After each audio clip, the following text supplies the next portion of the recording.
Okay, there we go. Okay, well, welcome everyone to our information webinar today regarding the Cities IPCC Legacy Research Grant Program. So we have about an hour booked here, and we're going to have lots of time for questions at the end, and I'll address all of that in a minute. Before we get going, though, I just wanted to go over a few housekeeping items.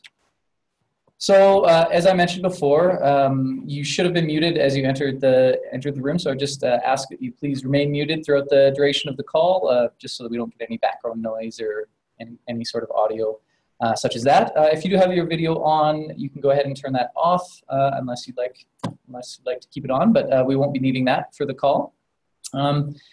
As I mentioned, we're going to have question period near the end, and so I would encourage you to put your questions and comments in the chat box as you are going. And if it's appropriate to answer the question right away, we will do so. Otherwise, we'll have about 10-15 minutes at the end to go over all of your questions and answer them all today.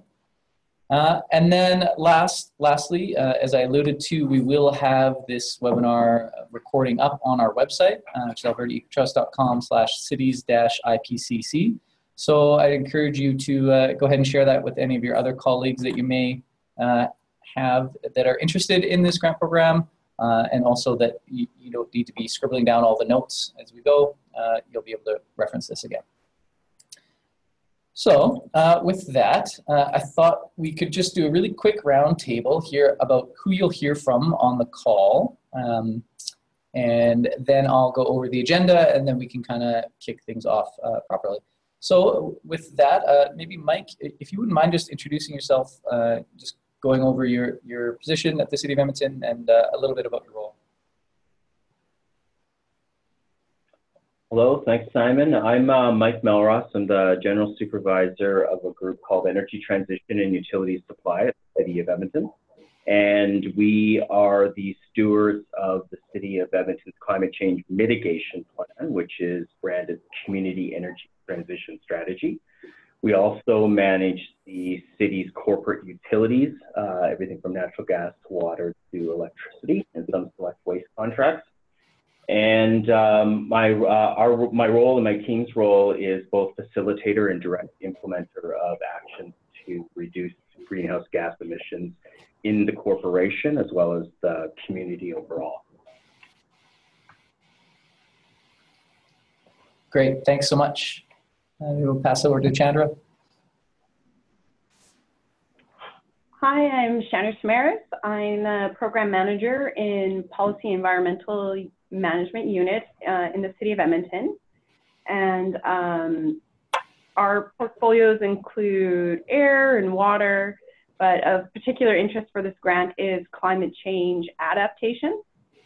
So where Mike's team is looking at the mitigation side or reducing greenhouse gas emissions, our team is looking at the adaptation side or preparing for the impacts that climate change will have in the community and as well as to our own corporate assets and services.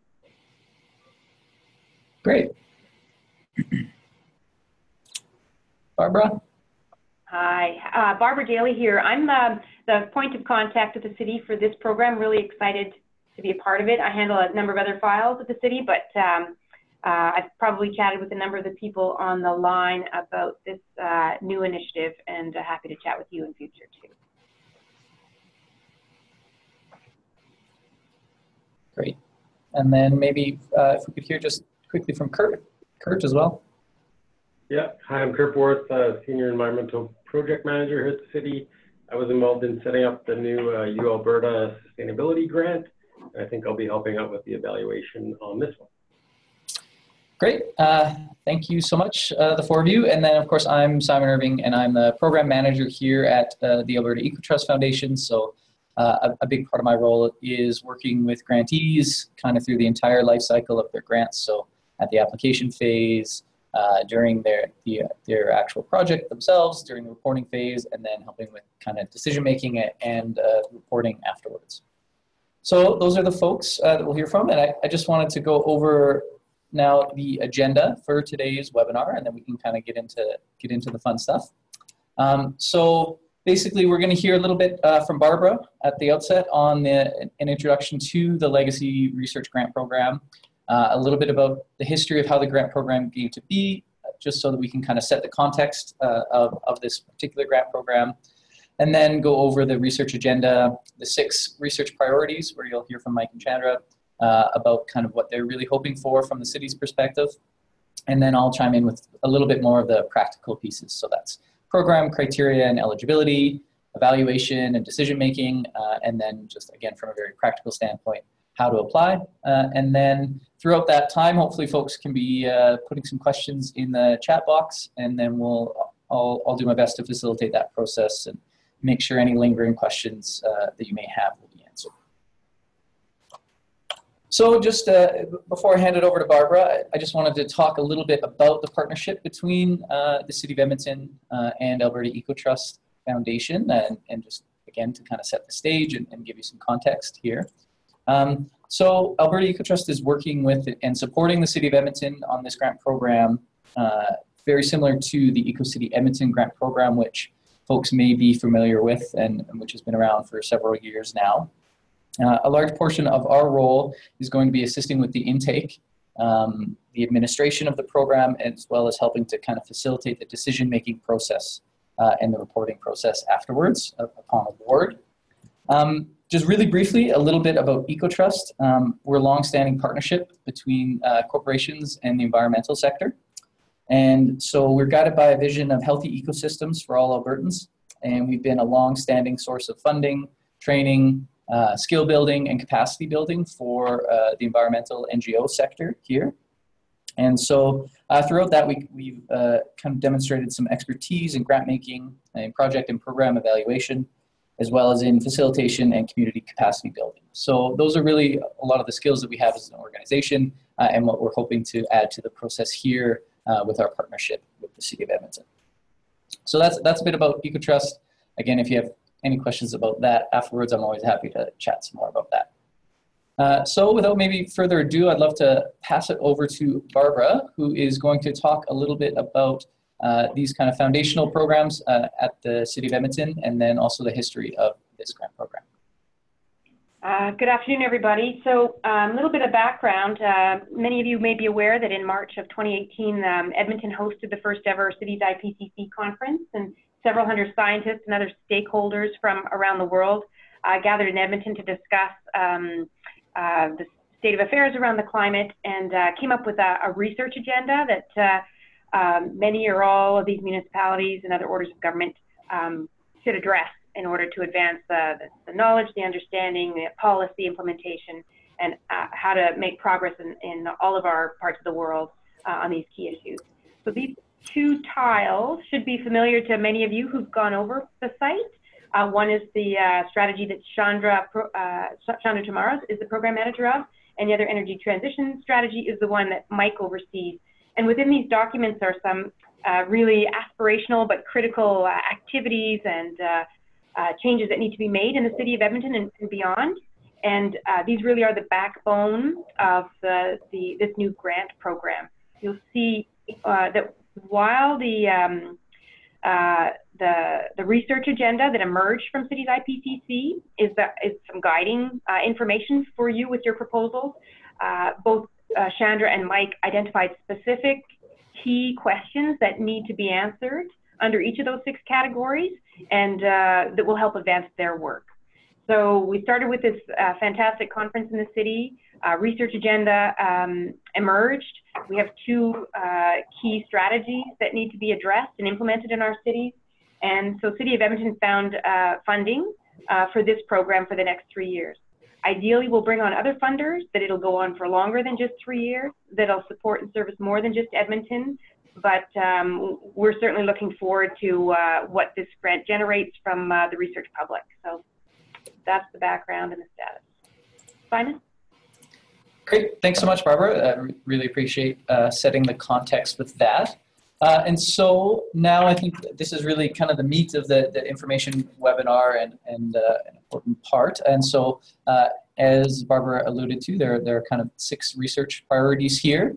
And we're actually just going to spend some time delving into each one of them and hearing from Mike and Chandra on all 6. So those are the 6, and we are going to start with urban planning and design. So I believe it's Chandra that has a bit to chat about on this category, and we may hear from both Chandra and Mike throughout. Yeah, sorry. So the first research topics are really related to urban planning and design. And to be able to make low carbon resilient communities and urban form and design decisions, we need decision-making tools such as models. And we're looking for research and models related to vulnerability of infrastructure, to potential environmental threats around energy systems and carbon impacts at the land use planning stage. We're looking for information and tools related to wind impacts and options to mitigate.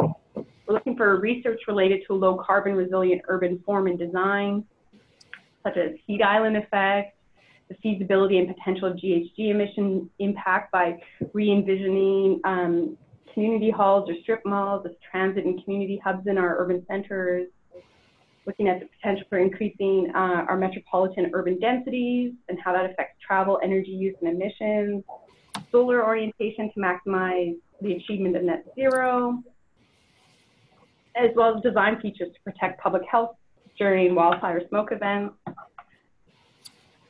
And we're also looking for research related to some social systems within that urban form. So identifying effective ways to communicate climate change and how it intersects with land use transportation planning so that the public understands urgency and is empowered to take action and support initiatives, as well as topics like climate change related immigration to the Edmonton region. The second research topic is built and blue-green infrastructure. The research topics of interest are around green roofs, zero waste communities, low impact development at the neighborhood scale, evaluation of co-benefits from novel distributed generation approaches like district energy or microgrids or direct current distribution systems, as well as electricity or grid distribution readiness for carbon reducing technologies like EVs, electric vehicles, or solar within the Edmonton region context.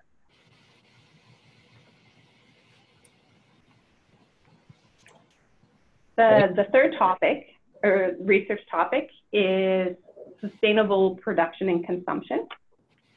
So we're looking for research related to local consumption and waste reduction opportunities, material flows from imports, exports, and embodied carbon of consumer goods coming into Edmonton, compared to just goods, including the value add that the energy sector products leaving Edmonton. How the circular economy model can be promoted, expanded, and measured, resilient food systems locally, transition towns, planning processes related to equity and carbon reduction as twin goals, ways of facilitating and promoting expanded use of technologies such as online shopping or telecommuting, virtual conferencing as a means of promoting the reduction in total transportation activity, and analyzing embodied carbon at the community level to include that in a consumption-based inventory.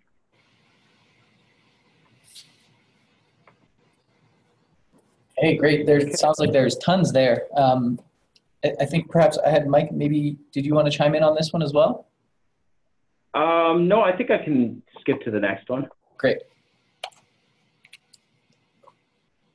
So the next category is around finance, and from the IPCC agenda, it's really focused on a couple of things that are very important to the City of Edmonton as well, around how to integrate decision-making into our public budgets, climate change as something that needs to be considered, and also focusing on marginalized and low-income households. So some of the research topics that Edmonton is specifically looking for some work done on is the role of carbon budgets and the application of a model carbon budget for a municipality, aligning that with your financial decision making. And also the role of public financing and investment in catalyzing private investment. Really looking for pathways to affordable net zero, total cost of ownership versus initial first capital costs, and also public opinion research on who is responsible, private responsibility through insurance, public responsibility through taxes with respect to paying out for climate impacts. On the next slide or research topic, we have uncertainty, the topic around uncertainty, which is a large thing to be addressed in climate change, science and policy.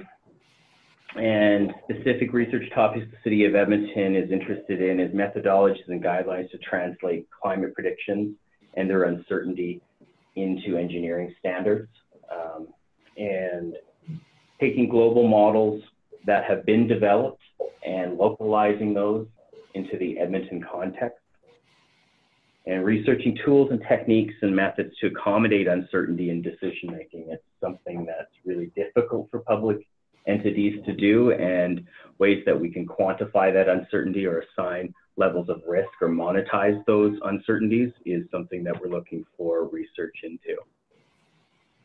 And then the final research category is that around informality, and deriving this from the IPCC research. A lot of this is focused on developing nations, and there is in those nations typically a very large proportion of the economy that's considered informal in some way. It's, you know, trading skills and not necessarily tracked dollars being exchanged.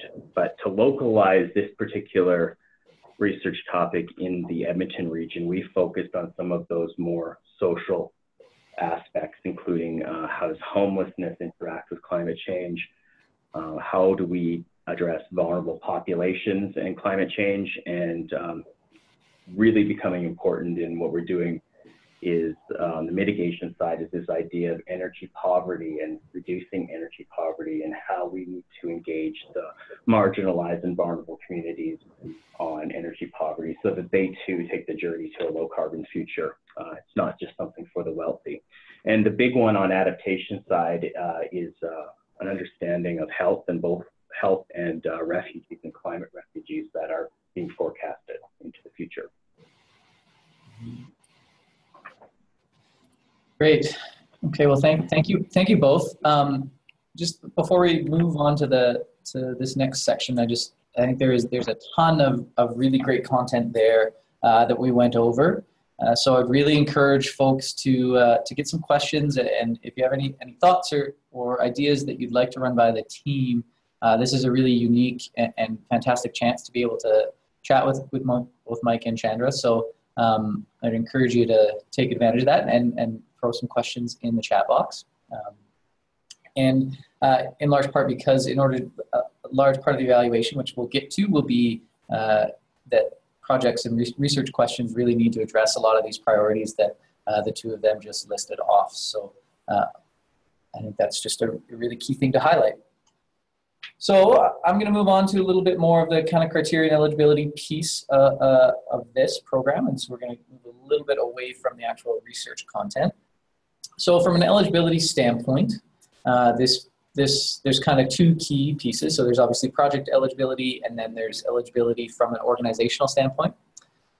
So for a project, as we've alluded to, and Barbara talked about this off the top, all of the research must address energy transition or climate change adaptation and resilience within the boundaries of the City of Edmonton. So of course, the city's looking for projects that are scalable beyond that, but for this first round, the kind of the baseline and the core of the research does need to be within boundaries and address a City of Edmonton specific research topic. The length of the research project is 18 months, so it can be shorter than that. It doesn't have to be the full 18 months, but that's the kind of start and end date. There's no requirement for matching funds on this grant program, so you can apply with just this program in the budget. That being said, you can stack funds or stack other funding, and I think that's something that would be advantageous, certainly because that generally increases the scope and scalability and of different projects. And kind of on that kind of budget note, many universities have some mandatory overhead costs in grant applications, and so we've capped that at 15% of the grant request. So that's 15% of what you're requesting from the grant, not 15% of the total budget. So that's a really key distinction there. From an organizational standpoint, academics, academic institutions, and graduate students are eligible. Certainly if it is a graduate student that's applying, we would recommend that they also submit a letter from a corresponding faculty or staff sponsor that kind of outlines the terms of their engagement or the faculty support. So that's on the kind of academic end of things. We have made this grant available for registered nonprofits and registered charities. And for-profit and private sector entities aren't eligible to directly apply, but they are eligible if they are partnering with an academic or nonprofit organization. And that organization would have to then be the lead proponent on the project. The grant would go to the nonprofit or the academic institution, and it would be in their purview to then either contract or work with a partner with the private sector entity. So that's kind of the organizational eligibility piece. And we're just going to move over to the next slide. So the decision making, and I'm going to go over the evaluation scorecard in a minute. But the committee itself, the decision making will be done by a committee which is made up of the City of Edmonton staff and expert community members. We do have an evaluation scorecard that will be used to frame the discussion and score each of the applications. And again, I'll show that in a second. And then it'll be kind of a collaborative decision-making process similar to the decision-making processes that are undertaken through Ecotrust's other grant programs, as well as our EcoCity Edmonton program. So the scorecard and the scoring itself frames the discussion and gives kind of context, and then we lean on the expertise in the room to make a group decision on this. So that's the overall kind of decision-making scorecard, or decision-making process, excuse me. Now, I just wanted to highlight this scorecard itself. It is, again, it's available on our website, so I'd really encourage folks, if you are going to apply, to download this scorecard and familiarize yourself with it. I think it gives lots of really great hints and kind of is showing what the actual framework for decision making is going to be. There's a lot of text here, but so I won't obviously go over all of this and kind of go into detail. But I would kind of highlight that it is overall, I think it's weighted towards projects that have a real practical applicability to a specific Edmonton need or a research gap. So these are research projects that are going to ultimately lead to municipal intervention or practical policy solution for the City of Edmonton. So I think as you read through it, you'll understand that, and that'll become clear. I would highlight there's kind of two key areas. So there's this project impact and then likelihood of success. So those are the two broader themes. And then we have the research question and methodology underneath project impact. We have municipal and community impact as a topic underneath project impact as well. So that's our impact matrix. And then the second one, again, is likelihood of success. And so underneath that, we're measuring both feasibility and organizational capability. So what's kind of both a long and short-term impact of the project to the city and filling a research gap? And then also, what are the chances of success? Is this the right organization? Is this the right research group to be undertaking this? And does their application make sense with their level of expertise? And should they be the ones undertaking it? So that's kind of how we're going to make decisions. You'll see that some are weighted a little bit differently. So it's highly weighted on municipal and community impact and feasibility. Those are the highest two. And then the other two form the remaining 40%. So that's the evaluation scorecard. Again, really encourage folks to go through and ensure that their application is hitting on all of these. Timelines. So obviously we're partway through this grant intake timeline. So the application portal itself opened on our website on May 1st. And today we're having this information webinar. The deadline for applications will be June 15th. That'll be midnight at June 15th. So you'll have all night to get it in if you leave it to the last minute, which I know I did when I was in school and doing research. And then decision making itself will be scheduled for mid-July. And then you will be hearing on the award decision by the end of July, kind of at the latest. That's our anticipated deadline. So you'll hear end of July, and then in terms of when the funds are actually released, it'll be as quick as you can get through the paperwork with ourselves, and we can get a contribution agreement signed, and those sorts. That process usually takes about 2 weeks through that process. But again, it just depends on how responsive you are as an organization to getting a contract signed. So that's the overall timeline. Just really quickly, how to apply if folks aren't familiar with applying to a grant through Alberta Ecotrust or in the City of Edmonton. You can visit the grant website, which I've referenced before. It's albertaecotrust.com/cities-IPCC. And that you'll see, you can navigate through to the apply section. And that's where you'll be able to access our grant portal. And you'll have to make a profile if you haven't before. Go ahead and make the profile, and then you'll have the actual application is embedded in there. So there's a series of questions and fields that you can fill in directly to the portal. And then at the end of the portal, we'll ask you to complete a budget, which again, in the portal, you'll see that there's a template for the budget that you'll have to fill out. We are open to receiving any letters of support that you may be able to add in, whether that's from other partners on the projects or communities that may be affected or that you're targeting through this research. And then also the CVs of the researchers. So just so that we can gain a bit of better understanding about who's actually undertaking this research itself, which again, you'll see as part of the evaluative criteria. Throughout that entire process, I mean, that's one of the things that I'm really keen to do is to actually chat with folks that are applying. So please feel free to pick up the phone and give me a call.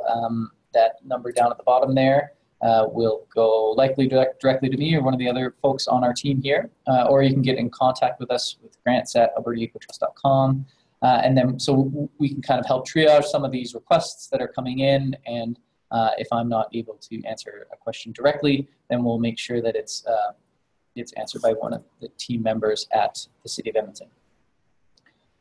So that's really the main content of our webinar today. But like I've mentioned at the start, we're going to field some questions and hear from the city a little bit. So it does look like there's a few questions that are coming into the chat box. So I'm going to go ahead and read off the first one.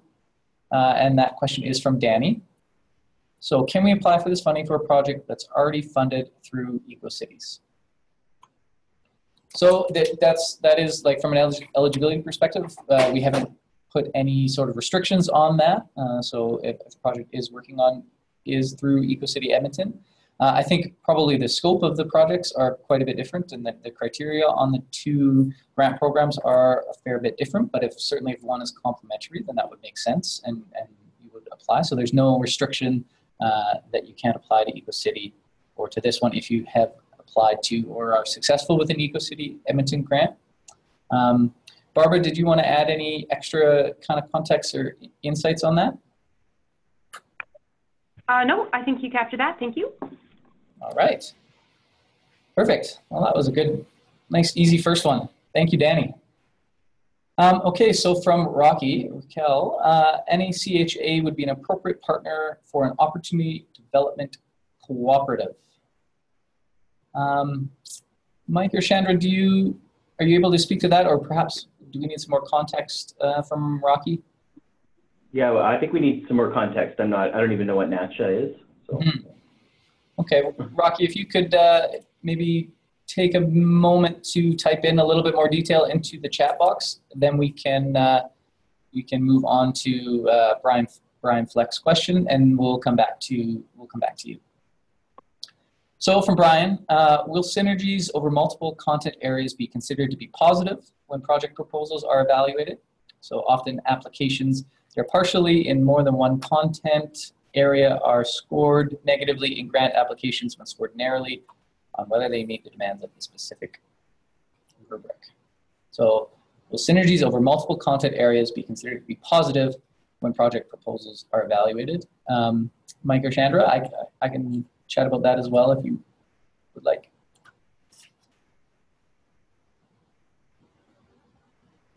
Yes, I mean, if you would like to address that, thank you. Sure. Yeah. So I think that certainly would be considered an asset. Again, it would likely be context dependent on the proposal itself.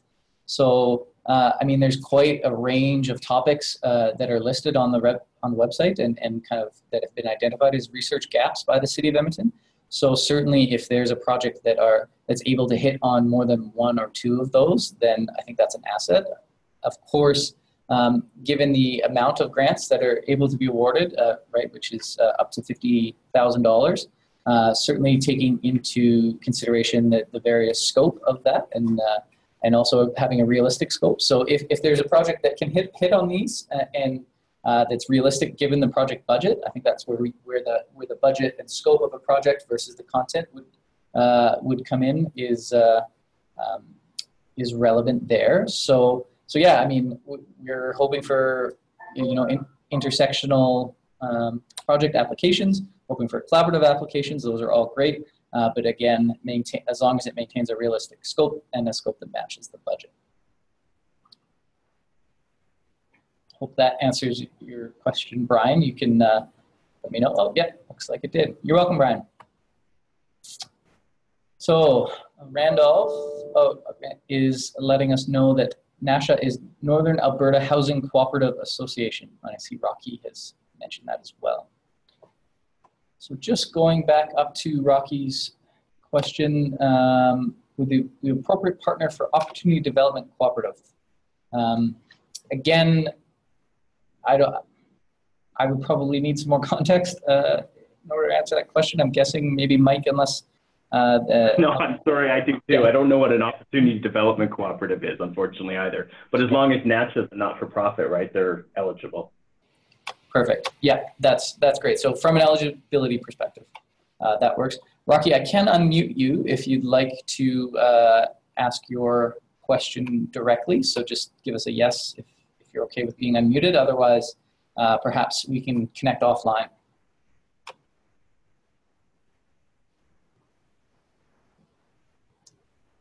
So offline is good. Okay, great, Rocky. Well, I think you have my email address, and I'm happy to connect you to Mike and Chandra or Barbara and kind of facilitate that process. There is a question about one single grant available. There is more than one grant available, I believe, and Barbara can speak to this as well if she'd like. There's $500,000 over 3 years for grants. The maximum grant request is $50,000. You don't need to ask for the full 50. And again, we're hoping that projects can be stacked with other funding, which would increase the scope of course, research projects. So there is also then not a set number of applications that will be funded. We'll be looking at the package of applications and the varying different levels of funding that are requested and making a decision on the kind of the top projects that merit funding, and then we'll be going from there. So next question, I believe, is one from Helen. Hi, Helen. So all skies working in energy poverty as well as climate adaptation. Can we apply for more than one grant? Great question, Helen. This is a question we get often. There isn't a restriction on that, so you are able to apply for more than one grant. However, that being said, it is a competitive grant process, and we're expecting to be well oversubscribed for the amount of budget that we have. So in the end, if you are applying for multiple grants, you are kind of competing against yourself a little bit there. And I think it would be unlikely, it's a double negative, but unlikely that you'd be funded for more than one project, just given the limited grant budget and the highly competitive nature. So my advice to you would be to just submit one application and apply for one grant, although again, that's not an official requirement. But if there is one that is a priority to be funded, or one that I think in particular fits the criteria of the research grant and hits, in your opinion, the highest on the evaluative criteria, then I'd encourage you to go ahead and apply for that. Or if it's a project that can be able to be combined into one, then that also is another avenue forward.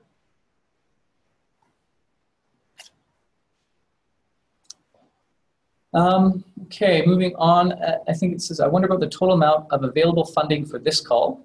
I don't know if you mean for the funding itself to run Zoom or or the broader program. So again, it's $500,000 over 3 years of funding. So split up, divided by 3. That's roughly the amount that we'll fund by the sounds of it, and it'll just depend on kind of the merits of the projects. And if we have a ton of really high quality projects, then we'll fund right up to that first third.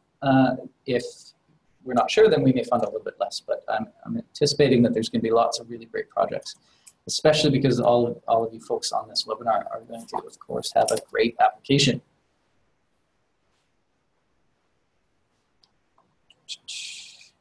So one from Ashley, when including current research in the application, would we include references as an attachment?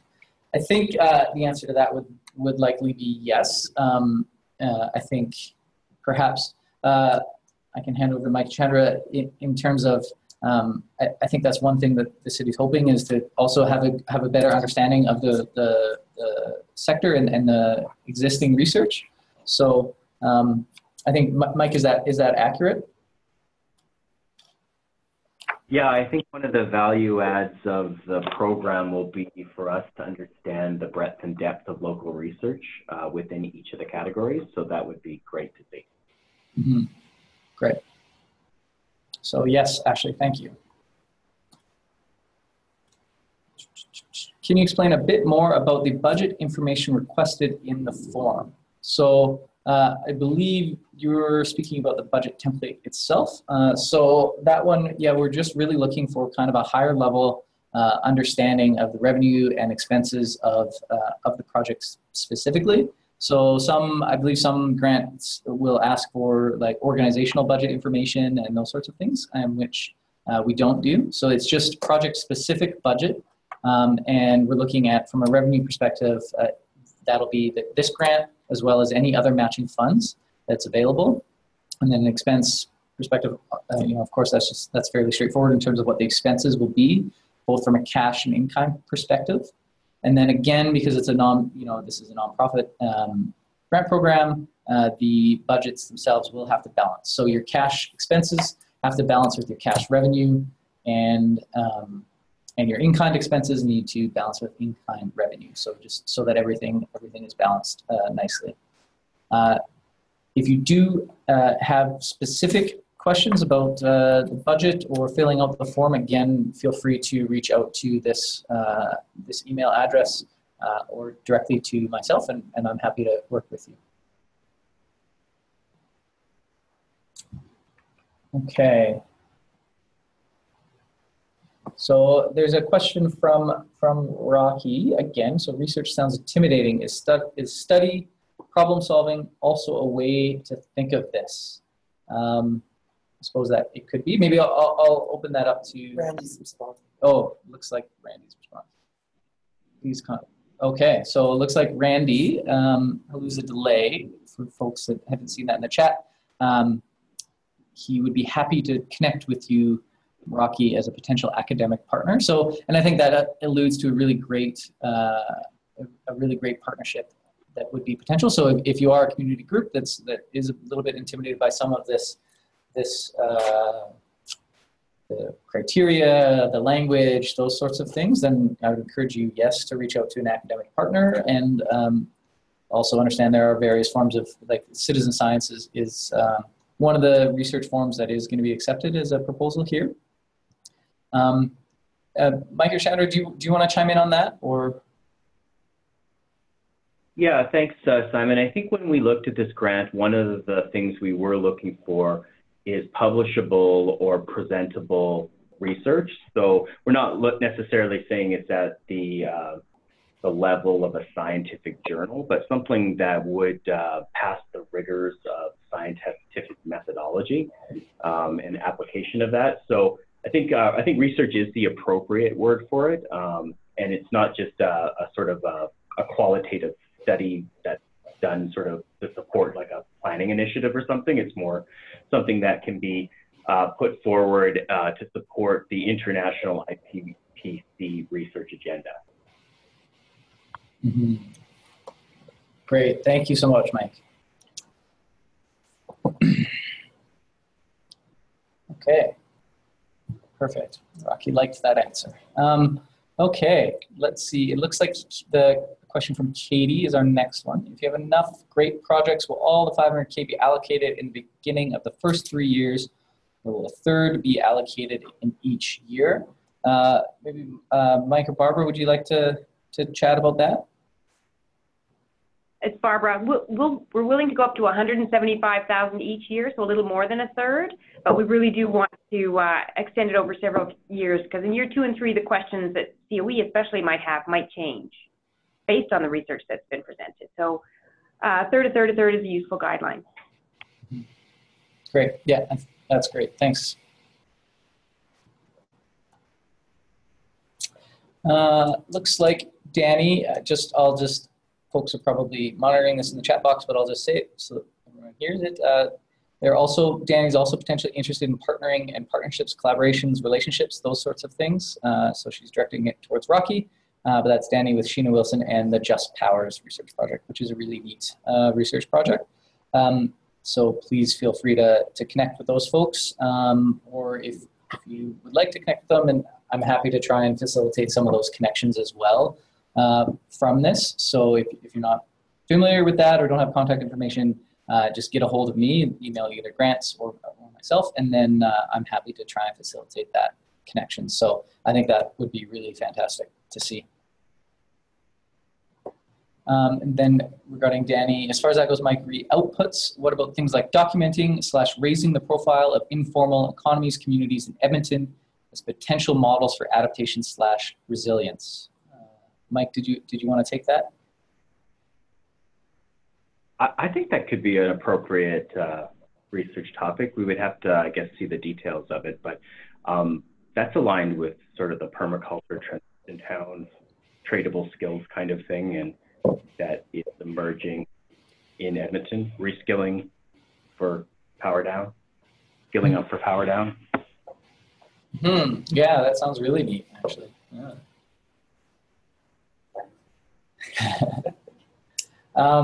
So next question from Katie. So will new applications be accepted each year?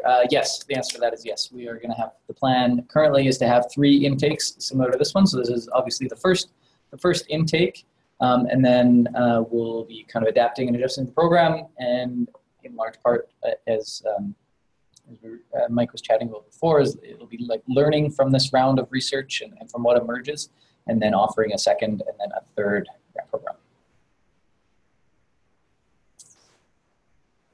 Okay, so another question from Ashley. When applying, we were considering applying for other grants but wouldn't have the funding yet. Would that be something to include in the application, that we may try to apply for funding other research, for example, the Sure Connections grant or tax? Yes, so that's one of the fields in the budget that you can identify in your revenue that a funding source is pending. And if you have, I guess depending on what the funding source is, I'd identify it as pending.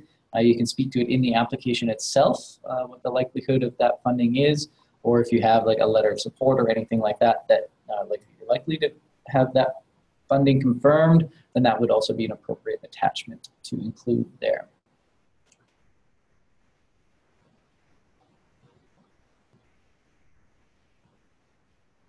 Okay, so it looks like we're at about Q2.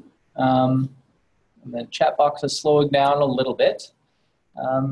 Any other questions for folks?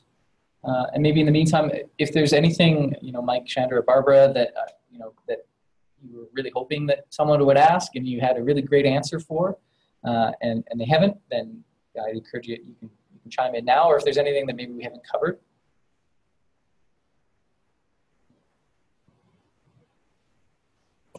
No, we did not come prepared with any canned, brilliant answers, but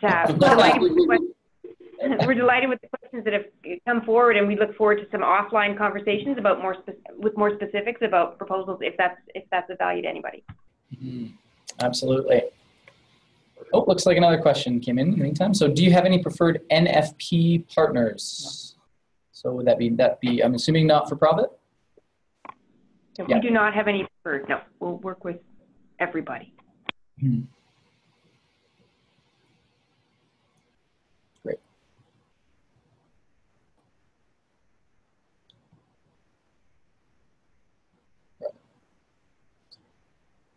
You are welcome, Rocky.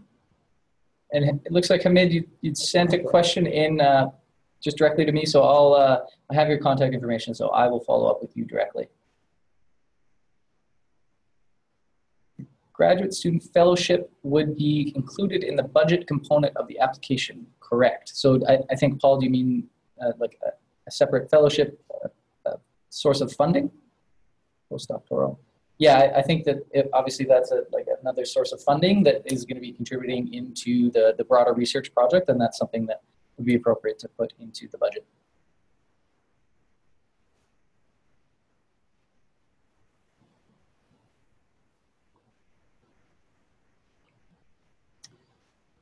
Okay. Oh, here we go. Are they eligible for?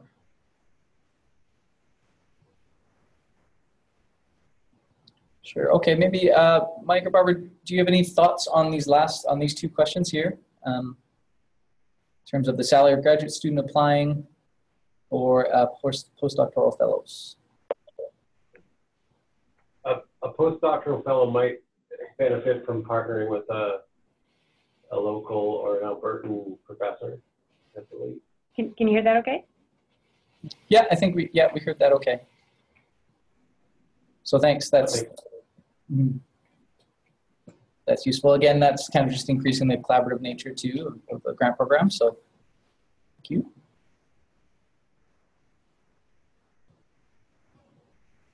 Okay, Katie's also offering herself out as a potential to partner with for-profit companies. Katie, did you want to maybe throw in the chat box as well who your company is or contact information? Might be helpful for folks.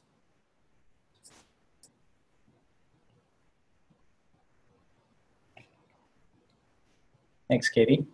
Okay, so sorry, I guess Danny is asking, can we fund postdocs through the grant though? I think that might be Paul's question.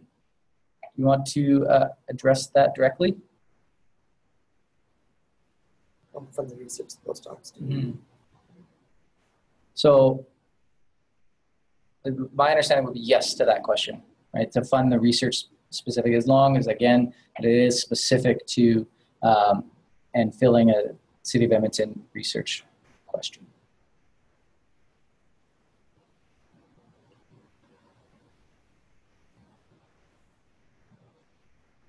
Great. Yeah, so I think that's answered your question, hopefully. So you could use this as matching funds, yes.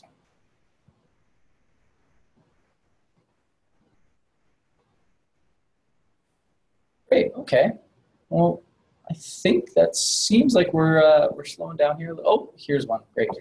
Administrative question. Is a 2-page letter of intent on the application portal being considered the research proposal for the application, or would it be an opportunity to submit a detailed research proposal? So Neetu, I think you may be confusing two of our grant programs. So Alberta Ecotrust has multiple grant programs that are open and available. And currently one of them that is up, and actually we will be taking that down right away, is a 2-page expression of interest. And that is for a different national grant program around climate change and climate communications. So that 2-page proposal piece is separate. So just to be really clear, on the portal, you'll see a link underneath where you would log in. That's different, yes. So the best one just to make sure that you're in the right spot is you go into the website, which is albertaecotrust.com/cities-IPCC, and hit the Apply Now button.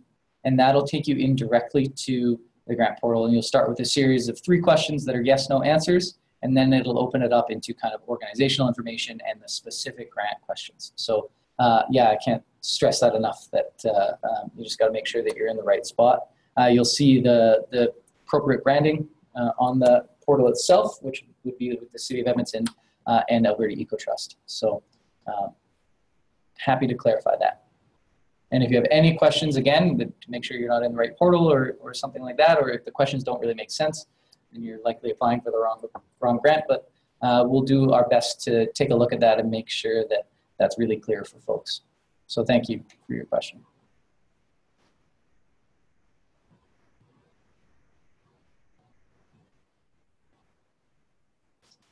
Okay.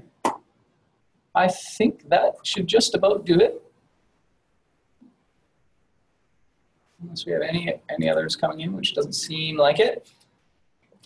Okay, well, I think with that, I just want to say thank you everyone for jumping on and attending this webinar. Again, please feel free to get in contact with me. And I agree, Rocky, I think that's a great idea, a pre-grant partner up forum.